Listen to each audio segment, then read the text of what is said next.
Good afternoon. It's Tuesday, December 12th, 2023.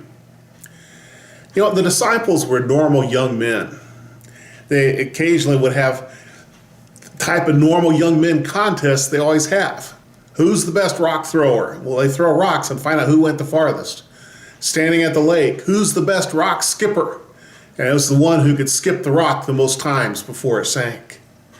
Now, they usually tried to keep Jesus out of those discussions, but he called them out on it once.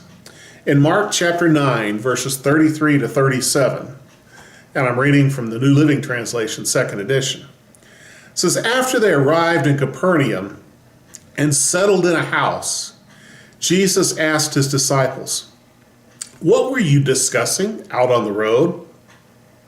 But they didn't answer, because they'd been arguing about which one of them was the greatest.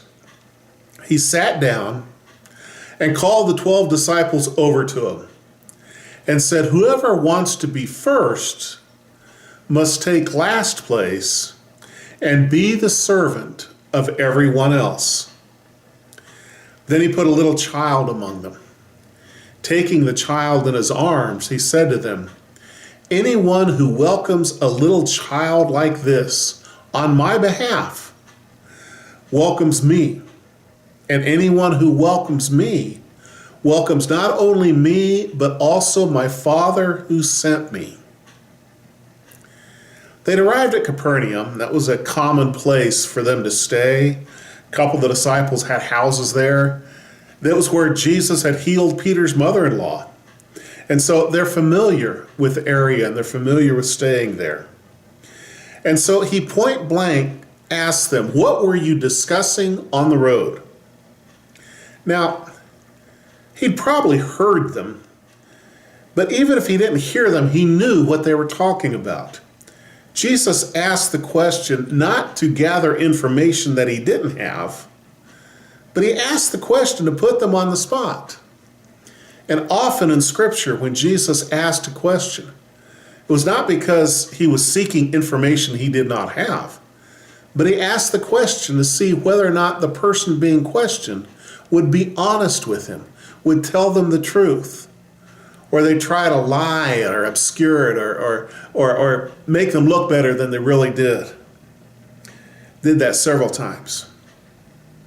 And what they were doing is arguing who is the greatest. So he sat down and he called them over, let them know this was going to be a discussion. He said, "To be first, you need to choose to be last and take last place. If you want to be first in God's sight, he's going to turn around and you can't claim first place. But let others take first place. Recognize that others are just as important, if not more important, than you are." If you've ever been in a line where someone makes a big deal about "I'm being first," like the line when the store opens, it's interesting that those who take the last place usually get what they want just as well. If you want to be first, take last.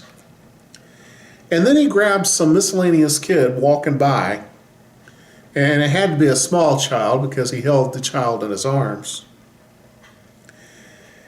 And he says, "If you welcome a little child like this on my behalf, then you're welcoming me.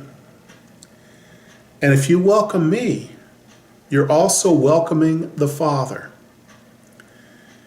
Now, a lot of times Jesus is mentioned in the Gospels as holding a child and picking up a child and hugging on a child and just being glad that the child was there, and the children were happy to sit in Jesus' lap and to hear his stories.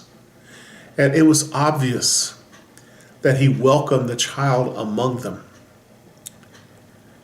He said, "If you welcome this child on my behalf, then you're welcoming me."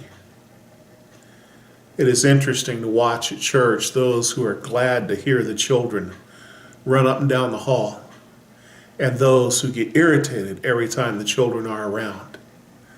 I almost want to read the scripture to them and remind them that we need to welcome the children, because that's welcoming Jesus, and that's welcoming the Father.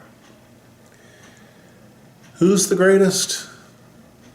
Not the strongest, not the best rock thrower, not the best speaker, but he or she who serves and welcomes children.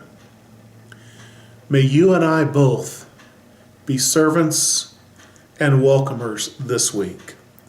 God bless you.